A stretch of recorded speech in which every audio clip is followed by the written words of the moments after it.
I'm here today with Jesse Johnstone at Fibrenew.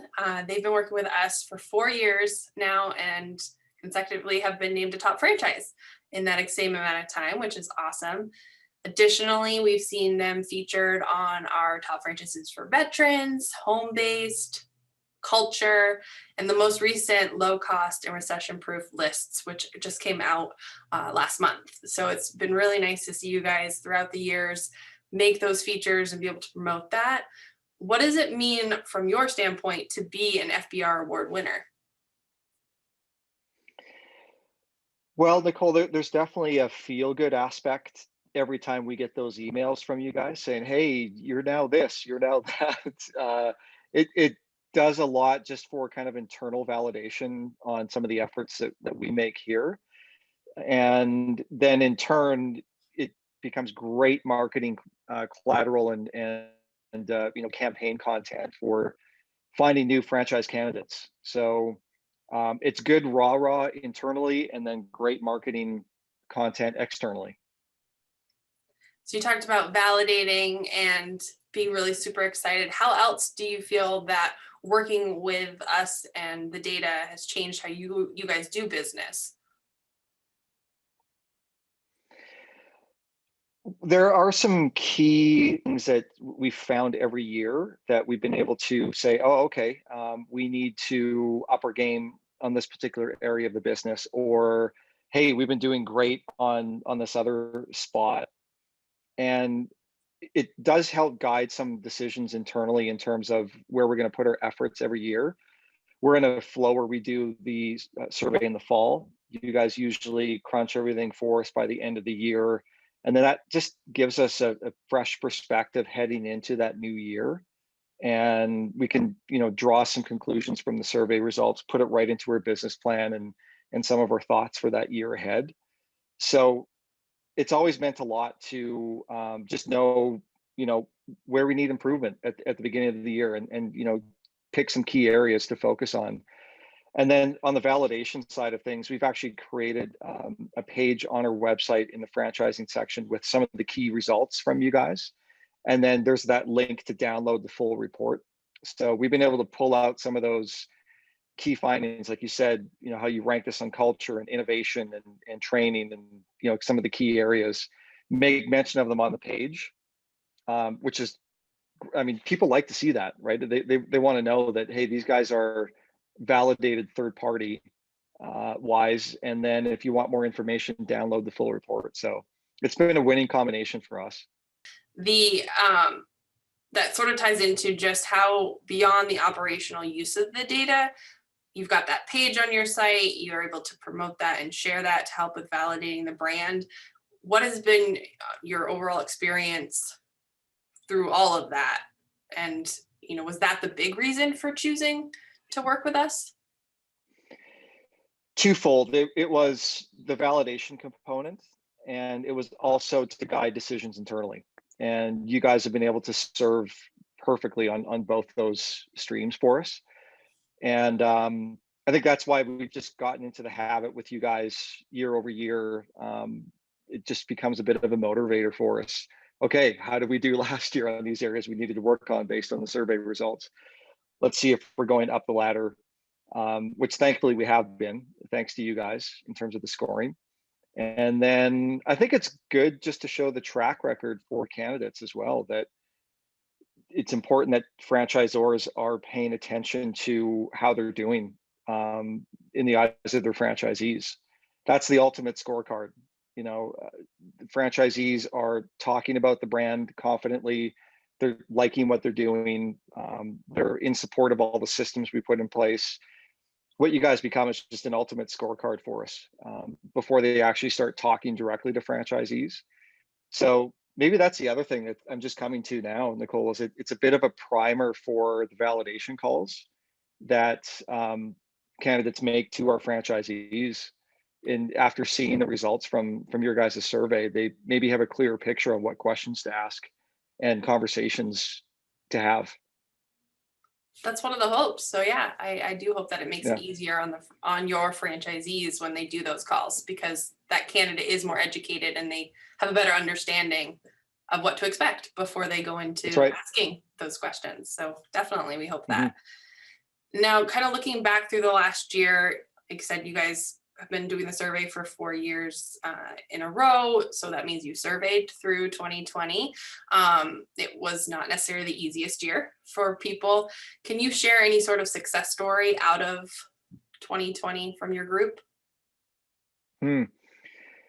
Yeah, it's amazing thinking back to the spring of 2020 and trying to rejig the business plan. We didn't know exactly how it was going to play out, so a lot of figuring things out on the fly, and some success stories out of things on the fly. I think that we saw a closer banding together of our franchise community. So I think people really just kind of looked inward at their own business and the concept as a whole. We were able to bring people together online more often. If we couldn't get together face to face, we were one of those, as many franchisors did, just switched to online training, online seminars. And as a result, we were actually seeing each other more than we were previous to the pandemic. And so that's been a positive effect, is that, we've got now weekly huddle calls. We get together. All of our training every single month is done online. Just last week, we had our second seminar of the year. It's still online at this point, but that's now 160 franchisees that we've seen on Zoom through seminars so far this year. And we have another 160 booked in the fall. So that's what I mean by just we're coming together actually more, even though we're not face to face and in the same four walls together, but we're actually talking to our franchisees more as a result. And business wise, the pandemic shifted a lot of things spending habit wise with consumers.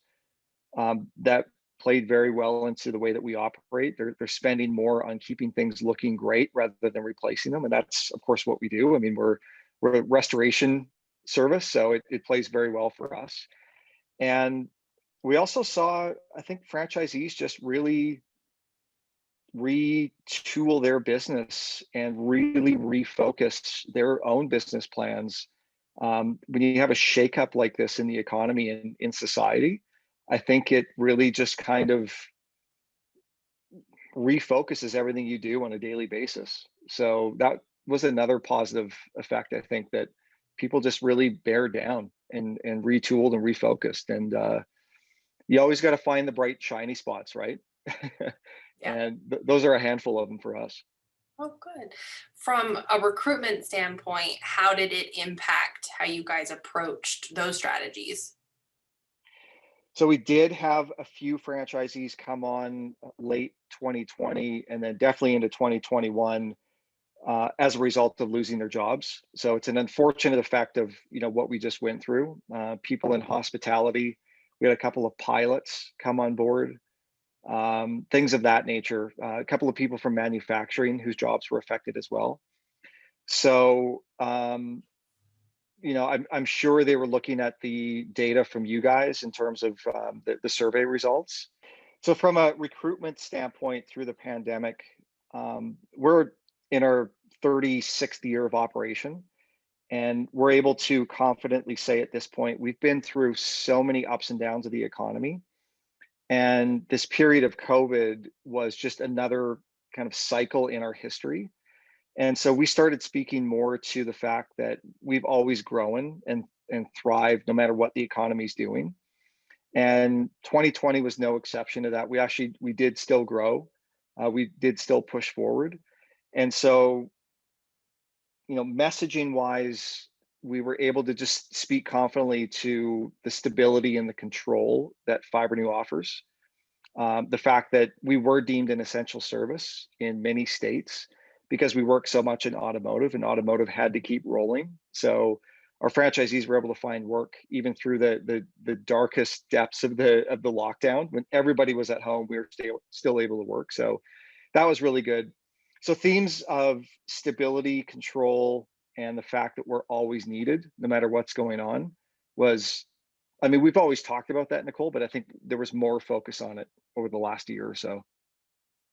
My kind of last question, just to wrap it all up, if someone was to call you and they said, why should I do business with FBR? What would you tell them? I would say if you're just looking for transparency from your franchisees, FBR is an excellent way to do that. I mean, you can have phone calls, you can have face-to-face meetings, you can have Zoom calls directly with your franchisees, but there seems to be something about the kind of the third party aspect that you guys bring in that opens up clear communication and opens up even things that you couldn't unearth on your own. So I would definitely just encourage transparency is the key for a successful business, and you guys definitely can bring that. The team at FBR is great to work with. They'll get to know you on a first name basis. Nicole, you and I haven't met face to face, but I feel like, you know, we have such a great business relationship that we can just have a chat like this that we're doing right now, an unscripted, you know, conversation, and it just feels natural. And so personally, I really appreciate that you guys really immerse yourself into our business and our ecosystem. And I think you take the time to understand what we're looking for. And that makes for better results at the end of the survey. So thanks. It's been Well, great of working with you guys. course.